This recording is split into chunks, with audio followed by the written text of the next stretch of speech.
Cinderella's shoe can only fit one maiden perfectly, then why does it fall off said maiden?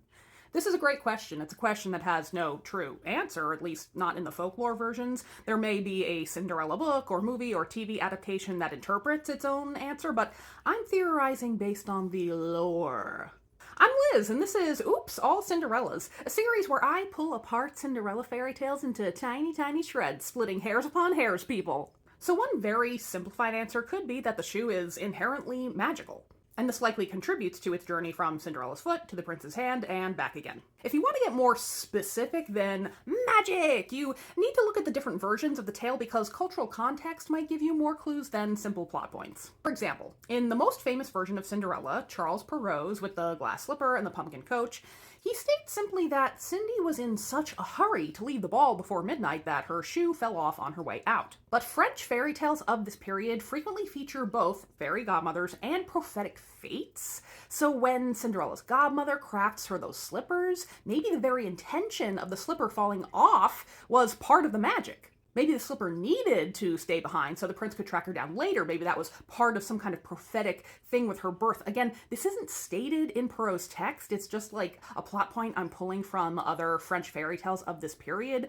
Things like Beauty and the Beast, things like Donkey Skin. Those tropes are featured in those fairy tales as well as other fairy tales of the 17th century. So maybe those ideas are percolating in between the lines. But there's other explanations. In an Italian Cinderella called The Hearth Cat by Giambattista Basile, Cinderella's slipper literally jumps from the prince's hand to her foot when he's trying it on her. Like, it's just like, zoom, that's my foot. So in that Cinderella, the slipper seemed to have a mind of its own.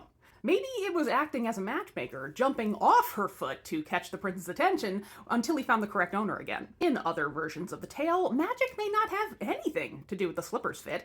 In the Grimm version, as well as Norway's Katie Woodencloak, and we have to assume from others, it's a golden slipper, and the golden slipper is wrenched from Cinderella's foot because the prince applies sticky pitch to the palace steps to catch the slipper on her way out. I mean, I think he was actually just trying to get her to stop, but he ended up with just a shoe. Similarly, in Ireland, Fair, Brown, and Trembling, Cindy's shoe falls off when the prince grabs her foot to stop her from leaving, and he pulls the shoe off in the process. So there was no magic there, just a really pushy prince. In lots of folktale versions, the story states that the slipper falls off because Cinderella is in a rush. This is especially true in versions where she attends a series of balls or events.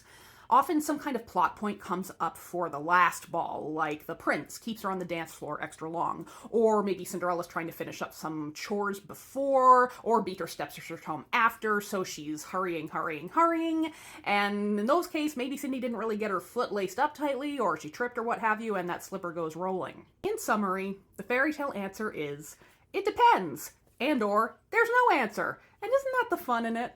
I'll see you next time for more Cinderellas.